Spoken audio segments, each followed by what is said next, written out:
হযরত উমর ফারুক রাদিয়াল্লাহু তাআলা আনহু বলেন, আমি এই মাঠের মধ্যে আমি উট চড়াইতাম, উটের রাখাল ছিলাম। আর এই মরুভূমি রৌদ্রের মধ্যে আমি যখন কোনো ছায়া পাইতাম না, কোনো বসার জন্য ছায়াদার জায়গা পাইতাম না, আমি উটের নিচে বসে যেতাম। উট আমার মাথার মধ্যে এরকম ভাবে পায়খানা করত। আর যখন আমি বাড়িতে যাইতাম, আমার বাবা আমাকে ডাক দিয়ে বলতেন, হে উমর, তোমাকে দিয়া কিচ্ছুই হবে না, তুমি একজন বোকা, তুমি একজন ব্যাকল মানুষ। উমরকে এরকম ভাবে তার বাবা বলতেন। উমর বলেন, আল্লাহ আমাকে আজকে কেমন ক্ষমতাধর, কেমন সম্মানের অধিকারী বানাইলেন। আল্লাহর নবী, বিশ্ব নবী রাহমাতুল লিল আলামিনের কাছে যাওয়ার পরে ইসলাম ধর্ম গ্রহণ করার কারণে আল্লাহ তাআলা আজকে আমাকে এই ওয়ার্দ জাহানের খলিফা বানাইছেন এবং আমার হাতের ইশারায় সারা পৃথিবী পরিচালিত হয়। ইয়া ইলাহি দেখা দে হামে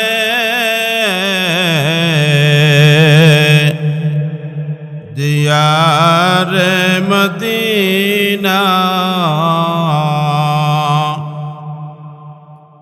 या इलाही हमें बना दे गुबार मदीना, बलगल उला बिकमालिही कशफत तुजा बिजमालिही, हसनत जमीअ खसालिही, सल्लु अलैहि व आलिही। ডেমরা আস-সালিহাত কওমি মহিলা মাদ্রাসার উদ্যোগে আজকের এই ৪র্থতম বার্ষিক তাফসীরুল কোরআন মাহফিলের অত্যন্ত শ্রদ্ধাভাজন সভাপতি মুআজ্জাজ মুকাররম হযরত উলামায়ে কেরাম, আমার সামনে উপস্থিত মুসলমান ভাইয়েরা, পর্দার আড়ালে আমার মা ও বোনেরা, মহান রব্বুল আলামিনের দরবারে অসংখ্য শুকরিয়া জ্ঞাপন করছি যে আল্লাহ পাক দয়া করে মায়া করে আজকের এই মাহফিলে জান্নাতের বাগানে আমাদেরকে আসার বসার, উলামা ইকরামদের জবান থেকে কোরআন ও হাদিসের আলোচনা শোনার তৌফিক আল্লাহ আমাদেরকে দান করেছেন। এই জন্য আমরা সবাই শুকরিয়া দান বলি আলহামদুলিল্লাহ। আমি আপনাদের সামনে কোরআনুল কারীমের যে আয়াত আমি তেলাওয়াত করেছি, সেই আয়াতের মধ্যে আল্লাহ তাআলা আলোচনা করেছেন আল্লাহর ভালোবাসা মুমিনরা কিভাবে পাবে, মানুষ কিভাবে আল্লাহ পাকের ভালোবাসা অর্জন করবে। এই আয়াতের মধ্যে আল্লাহ তাআলা আলোচনা করেছেন। কারণ দুনিয়ার প্রত্যেকটা মানুষ আল্লাহকে ভালোবাসতে চায়, কি বলেন ঠিক কিনা? দুনিয়ার প্রত্যেকটা মানুষ আল্লাহর ভালোবাসা চায়, আল্লাহর নবীর ভালোবাসা চায়, চাইছে ইবাদত বন্দেগী করুক আর না করুক, নামাজ পড়ুক আর না পড়ুক, কিন্তু একজন মানুষকে যদি জিজ্ঞেস করা হয়, হে ভাই তুমি কি আল্লাহকে ভালোবাসো কিনা, এই লোকটা বলবে অবশ্যই আল্লাহ এবং আল্লাহর নবীকে আমরা ভালোবাসি, বলবে কিনা? তাই আল্লাহ রাব্বুল আলামিন বলেন, قل إن كنتم تحبون الله فاتبعوني يحببكم ইউহিব্বুকুমুল্লাহ। আল্লাহ এখানে আল্লাহর নবীকে আদেশ করেছেন, ওগো নবীজি আপনি বলুন, আপনি আপনার উম্মতদেরকে বলে দেন, তারা যদি আমি আল্লাহর ভালোবাসা পেতে চায়, কুল ইন কুনতুম তুহিব্বুনাল্লাহ।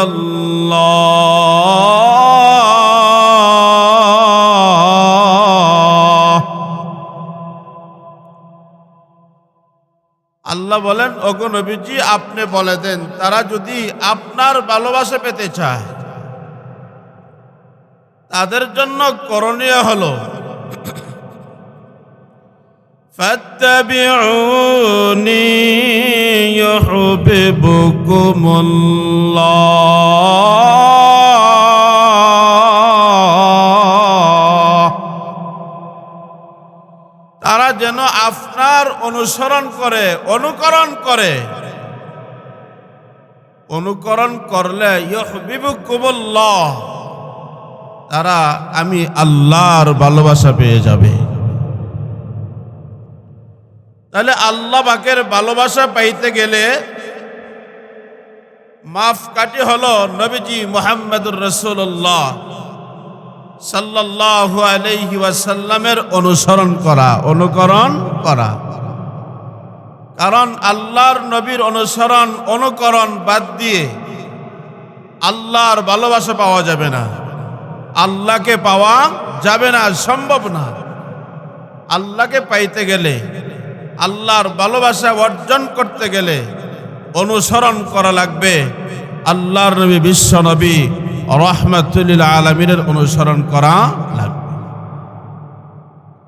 আর যারা নাকি আল্লাহ পাকের ভালোবাসা অর্জন করে ফেলবে, আল্লাহর ভালোবাসা পেয়ে যাবে, আল্লাহ বলেন আমি তাদেরকে মাফ করে দিব। আল্লাহ তাদেরকে ক্ষমার ঘোষণা করেছেন। তাহলে আল্লাহর ভালোবাসা পাওয়ার জন্য নবীর অনুসরণ, নবীকে মানা। নবীর অনুসরণ কিভাবে করা লাগবে? নবীর অনুসরণ করার মাপকাঠি কি? নবীকে অনুসরণ করার মাপকাঠি হলো সাহাবায়ে কেরাম। কে জোরে বলেন? সাহাবায়ে কেরাম আল্লাহর নবী, বিশ্ব নবী রাহমাতুল লিল আলামিনকে যেভাবে সাহাবায়ে কেরাম অনুকরণ করেছেন, তাদের মতো অনুকরণ করলে আল্লাহর ভালোবাসা পাওয়া যাবে। হযরত আবু বকর সিদ্দিক রাদিয়াল্লাহু তাআলা আনহু, হযরত উমর ফারুক রাদিয়াল্লাহু তাআলা আনহু, হযরত উসমান রাদিয়াল্লাহু তাআলা আনহু, হযরত আলী রাদিয়াল্লাহু তাআলা আনহু, আরো সাহাবায়ে কেরাম যারা ছিলেন, তারা যেভাবে নবীজিকে অনুসরণ করেছেন, আমাদেরও এরকম ভাবে অনুসরণ করলে আল্লাহর ভালোবাসা পাওয়া যাবে। হযরত উমর ফারুক রাদিয়াল্লাহু তাআলা আনহু কাফের ছিলেন, কিন্তু আল্লাহর নবীর দরবারে যাওয়ার পরে, ইসলাম ধর্ম গ্রহণ করার পরে, নবীজিকে অনুসরণ করার পরে আল্লাহ তাআলা উমরকে দামি বানিয়ে দিয়েছেন। উমরকে আল্লাহ কি বানিয়ে দিয়েছেন? দামি বানিয়ে দিয়েছেন। হযরত উমরকে আল্লাহ কেমন দামি বানাইছেন? হযরত উমর বলেন, আমি তো একটা মাঠের রাখাল ছিলাম। আমার ভাইয়েরা, খলিফাতুল মুসলিমিন হযরত উমর ফারুক রাদিয়াল্লাহু তাআলা আনহু এক বিশাল চাটিয়াল ময়দান দিয়ে হেঁটে যাচ্ছেন, সাথে আবার সাথী বৃন্দ ছিলেন। হযরত উমর ডাক দিয়ে বলেন, হে আমার সাথীরা শোনো, আমি ওমর একদিন এই মাঠের রাখাল ছিলাম। এই মাঠের মধ্যে আমি উট চড়াইতাম। আজকে আমি ওমর নয়, এই মাঠের রাখাল নয়। আজকে আমি ওমরকে আল্লাহ এমন ওমর বানাইছেন যে অর্ধ জাহানের খলিফা আল্লাহ আমাকে বানাইছেন। অর্ধ জাহানের খলিফা আমাকে বানাইছেন। হযরত উমর ফারুক রাদিয়াল্লাহু তাআলা আনহু বলেন, আমি এই মাঠের মধ্যে আমি উট চড়াইতাম, উটের রাখাল ছিলাম।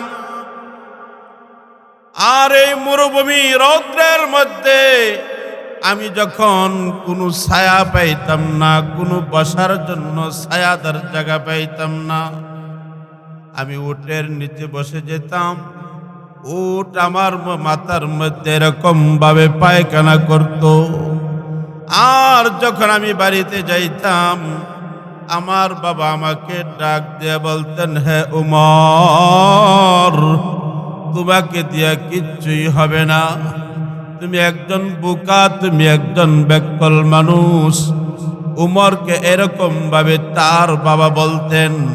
উমর বলেন, আল্লাহ আমাকে আজকে কেমন ক্ষমতাধর, কেমন সম্মানের অধিকারী বানাইলেন। আল্লাহর নবী, বিশ্ব নবী রাহমাতুল লিল আলামিনের কাছে যাওয়ার পরে ইসলাম ধর্ম গ্রহণ করার কারণে আল্লাহ তাআলা আজকে আমাকে এই অর্ধ জাহানের খলিফা বানাইছেন এবং আমার হাতের ইশারায় সারা পৃথিবী পরিচালিত হয়। তো উমরকে এমন মর্যাদা আল্লাহ কেমনে দিছেন? একমাত্র নবীজি মুহাম্মদুর রাসূলুল্লাহ সাল্লাল্লাহু আলাইহি ওয়াসাল্লামকে অনুসরণ করার কারণে। কি বলেন ঠিক কিনা? মানার কারণে আল্লাহ উমরকে এত মর্যাদা, এত সম্মান আল্লাহ দিয়েছেন। আরো লক্ষ্য করুন, আরো সাহাবায়ে কেরামদের দিকে লক্ষ্য করুন। এরকম ভাবে একজন নয়, দুইজন নয়, আল্লাহর নবীর মাধ্যমে 10 জন সাহাবীকে দুনিয়ার মধ্যে থাকতেই জান্নাতের সুসংবাদ দিয়েছেন। সুসংবাদ প্রাপ্ত কেমন ভাবে হয়েছেন? তারা আল্লাহর নবী, বিশ্ব নবী রাহমাতুল লিল আলামিনকে অনুসরণ করার কারণে, মানার কারণে আল্লাহ তাআলা তাদেরকে জান্নাতের সুসংবাদ দিয়েছেন। সাহাবায়ে কেরাম নবীজিকে মানার কারণে, অনুসরণ করার কারণে তারা আল্লাহর ভালোবাসা পেয়েছেন। এই জন্য আল্লাহ তাআলা তাদেরকে নবীর মাধ্যমে আল্লাহ তাআলা তাদেরকে জান্নাতের সুসংবাদ দিয়েছেন। একদিন নবীজি সাল্লাল্লাহু আলাইহি ওয়াসাল্লাম বলেন, মেরাজ থেকে এসে বলেন, হে ওমর, আমি যখন আল্লাহর সাথে সাক্ষাৎ করতে গিয়েছিলাম, আমি জান্নাতে ঢুকেছিলাম। ওমর, হে ওমর, তোমার জান্নাতটা আমি নবী দেখে এসেছি। সুবহানাল্লাহ বলেন। তোমার জন্য এত সুন্দর করে আল্লাহ জান্নাত বানাইছেন, তোমার জান্নাতটা আমি নবীজি আমার 2 চোখের দ্বারাতে আমি দেখে আসছি। তাহলে এরকম ভাবে সাহাবায়ে কেরামদেরকে আল্লাহ তাআলা দুনিয়ার মধ্যেই জান্নাতের সুসংবাদ দিয়েছেন। সুবহানাল্লাহ বলেন। আরেকটু লক্ষ্য করুন, নবীজির স্ত্রী আম্মা জান খাদিজা রাদিয়াল্লাহু তাআলা আনহা একজন ধনাঢ্যবান মহিলা ছিলেন, একজন ভদ্র মহিলা ছিলেন, একজন শিক্ষিত মহিলা ছিলেন। আল্লাহর নবীকে মানার কারণে, আল্লাহর নবীকে অনুসরণ করার কারণে আম্মা জান খাদিজা রাদিয়াল্লাহু তাআলা আনহাকে আল্লাহ তাআলা নবীজির মাধ্যমে, জিবরাইলের মাধ্যমে আম্মা জান খাদিজাকে সালাম জানিয়েছেন। ও ওগো নবীজি, জিব্রাইল বলেন, ওগো নবীজি, আপনার খাদিজাকে আল্লাহ সালাম দিয়েছেন। সুবহানাল্লাহ বলেন না? আপনার খাদিজাকে আল্লাহ সালাম দিয়েছেন। আম্মাজান খাদিজা রাদিয়াল্লাহু তাআলা আনহা দুনিয়া থেকে বিদায় হওয়ার আগে নবীজিকে ডাক দেয়া বলা, গো নবীজি, আমি যখন দুনিয়া থেকে বিদায় হয়ে যাইব আমার জন্য দুইটা কাজ করবেন। নবীজি বললেন, বলো কি কাজ করতে হবে? নবীজিকে বলল, গো নবীজি, আমি যখন দুনিয়া থেকে বিদায় হয়ে যাব, আজরাইল যখন আমার জান নিয়ে যাবে, আমার রূহ যখন নিয়ে যাবে, ওগো নবীজি, আমাকে কবরস্থ করা হবে। ওগো নবীজি, আপনার জামা দিয়ে আমাকে কাফনের কাপড় দিবেন। সুবহানাল্লাহ। আল্লাহর নবী ডাক দিয়ে বলে, হ্যাঁ খাদিজা, আমার কাপড় দিলে কি হবে? আম্মাজান খাদিজা রাদিয়াল্লাহু তাআলা আনহা বলেন, ওগো নবীজি, আপনিই তো বলেছেন কবরের মধ্যে আযাব আছে। এক পাশের মাটি আর এক পাশের মাটি চাপ দিয়ে এক হাড়ের ভিতরে একটা হাড় ঢুকিয়ে ফেলবে। গো নবীজি, আমার ভয় হয় কবর যদি আমাকে চাপ দেয় আমি তো নবী সহ্য করতে পারবো না। ওগো নবীজি, আপনার কাপড় দেওয়ার বরকতে হয়তো আল্লাহ সে থেকে আমাকে রেহাই দিবে। নবীজিকে বললেন, ওগো নবীজি, আমাকে কবরস্থ করার পরে আমি যতক্ষণ পর্যন্ত আমি তিনটা জবাব না দিতে পারবো ততক্ষণ পর্যন্ত কবর আপনি ছাড়বেন না। কারণ প্রত্যেকটা মানুষই কবরস্থ করার পরে দুইজন ফেরেশতা আসে। আয়েশা থেকে জিজ্ঞাসা করে, মার রাব্বুকা, তোমার রবকে? ওয়ামা দীনুকা, তোমার দিন কি? ওয়ামান নবিয়ুকা, তোমার নবীকে? এরকম ভাবে তিনটা প্রশ্ন করা হয়। যারা ইমানদার, যারা মুমিন, তারা জবাব দিতে পারে। আর যারা বেঈমান কাফের, তারা জবাব দিতে পারবে না। তারা বলবে, লা আদরি, লা আদরি, আমি কিছুই জানি না, কিছুই জানি না, এরকম ভাবে বলতে থাকবে। আম্মাজান খাদিজা বলেন, ওগো নবীজি, আমাকে যখন কবরে রাখা হবে আমি মুনকির নেকিরের জবাব দিতে পারবো কি পারবো না সেটা আমি জানি না। ওগো নবীজি, কবরের পাশে দাঁড়াইয়া আপনি আমার সেই জবাবগুলি দিয়ে দিবেন, সেই জবাবগুলি আপনি দিয়ে দিবেন। আম্মাজান খাদিজা রাদিয়াল্লাহু তাআলা আনহা দুনিয়া থেকে বিদায় হওয়ার পরে ওনাকে রাসূলের জামা দিয়া কাফন দিলেন, কবরের মধ্যে রাখলেন। কবরের মধ্যে রাখার পরে মাটি দেওয়ার পরে রাসূল আকরাম সাল্লাল্লাহু আলাইহি ওয়াসাল্লাম দাঁড়িয়ে রইলেন। কবর ছাড়ে না, কবর ছেড়ে আসে না। হযরত জিবরাইল আলাইহিস সালাম ডাক দিয়ে বলেন, ওগো নবীজি, আপনি বড়ই খাদিজাকে খুব ভালোবাসেন, এখানে দাঁড়িয়ে রয়েছেন। রাসূল বললেন, হে জিবরাইল, আমার খাদিজার সাথে আমার ওয়াদা ছিল যতক্ষণ পর্যন্ত তার সেই জবাব না দিতে পারবে ততক্ষণ পর্যন্ত আমি কবর ছেড়ে যাব না। জিবরাইল বলেন, ওগো নবীজি, আপনি চলে যান, আপনার খাদিজার প্রশ্নের জবাব স্বয়ং আল্লাহ দিয়ে দিয়েছেন। আমার ভাইয়েরা, ওনাদের যে অবস্থা এরকম কেন হয়েছেন? একমাত্র নবীজি সাল্লাল্লাহু আলাইহি ওয়াসাল্লামকে অনুসরণ করার কারণে। ঠিক কিনা? জোরে বলেন। নবীকে অনুসরণ করার কারণে আল্লাহ তাদেরকে এই মর্যাদা, এই সম্মান আল্লাহ দিয়েছেন। এবং নবীর ভালোবাসা পাওয়ার জন্য, আল্লাহর ভালোবাসা পাওয়ার জন্য কত সাহাবায়ে কেরাম বাড়ি ঘর ছেড়ে দিয়েছেন, মাতা পিতা ছেড়ে দিয়েছেন, সমস্ত সম্পদ ছেড়ে দিয়ে আল্লাহর নবীর কাছে চলে এসেছিলেন।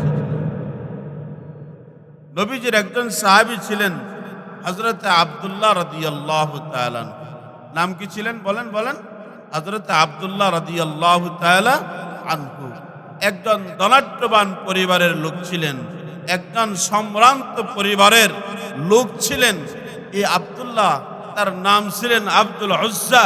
রসুলের দরবারে আসা যাওয়া করতেন এবং রসুলের দরবারে আসা যাওয়া করতে করতে মুসলমান হয়ে গিয়েছেন। সুবহানাল্লাহ বলেন। হযরত আব্দুল্লাহ রাদিয়াল্লাহু তাআলা আনহু মুসলমান হয়ে যখন বাড়িতে গেলেন, চাচা ডাক দিয়ে বলতেছেন, হে আব্দুল্লাহ, আমি শুনতে পেরেছি তুমি মুহাম্মাদের ধর্ম গ্রহণ করেছ, ইসলাম ধর্ম তুমি গ্রহণ করেছ। হে আব্দুল্লাহ, হয়তো তোমার মুহাম্মাদের দরবার ছাড়তে হবে, আর না হয় তোমার এই বাড়ি ছেড়ে দিতে হবে। হযরত আব্দুল্লাহ রাদিয়াল্লাহু তাআলা আনহু ডাক দিয়ে বললেন, চাচা শুনে রাখো, আমি এই বাড়ি নয়, যদি সারা পৃথিবী ছেড়ে দিতে হয় আমি ছেড়ে দিতে রাজি আছি, কিন্তু একটা মুহূর্তের জন্য নবী মুহাম্মদ সাল্লাল্লাহু আলাইহি ওয়াসাল্লামের দরবার আমি ছাড়তে রাজি না। হযরত আব্দুল্লাহ রাদিয়াল্লাহু তাআলা আনহু বাড়ি থেকে বের হয়ে গেলেন, বাড়ি ছেড়ে দিলেন, চলে আসতেছেন। আর প্রতিমধ্যেই চাচা ডাক দিয়ে বলেন, হে আব্দুল্লাহ, তুমি বাড়ি ছেড়ে চলে যাচ্ছ, তোমার পরনে যেই কাপড়গুলা, সেই কাপড়গুলা তো আমাদের টাকা দিয়া ক্রয় করা, সেই কাপড়গুলা রেখে যাও, সেই কাপড়গুলা তুমি রেখে যাও। চাচার মন ছিল এরকম যে বাতিজা কোনদিন উলঙ্গ অবস্থায় বাড়ি থেকে বের হবে না।